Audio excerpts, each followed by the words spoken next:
I'm sure you've all seen somebody doing some kind of protest. Or even someone on the side of the street handing out pamphlets about something they think is just of paramount importance.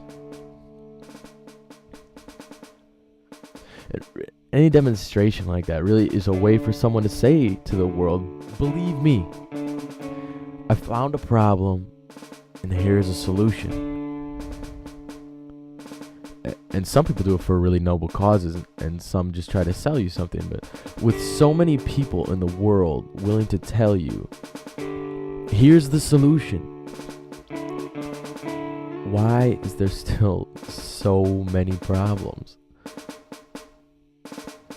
The best answer I could come up with is that the world is full of people. I mean, if you took us out of the equation, the world would be a much more peaceful place.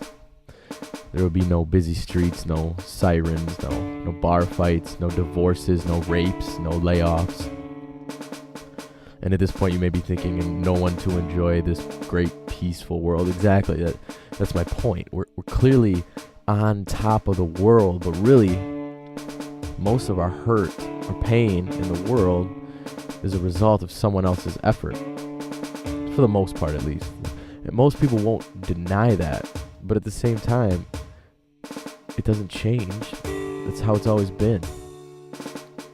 We hurt each other, we hate each other, we talk about each other, we break friendships, we break laws, and really, as much as we may hate to admit it, we're all on the same playing field.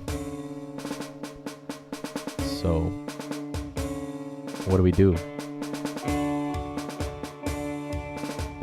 In Galatians 2:21, Paul says, I do not set aside the grace of God, for if righteousness could be gained by observing the law, Christ died for nothing.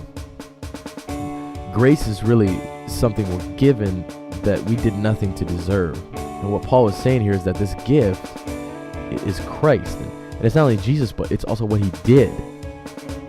He died, and he took the punishment for all those things that we do that make the world the way it is. And if we forget that and don't trust in that, it's all for nothing. In John 16:33, Jesus says, I have told you these things so that in me you may have peace. In this world you will have troubles, but take heart, for I have overcome the world. In Revelation, Jesus tells John to write in a letter, Here I am. I stand at the door and knock. If anyone hears my voice and opens the door, I will come in and eat with him, and he with me.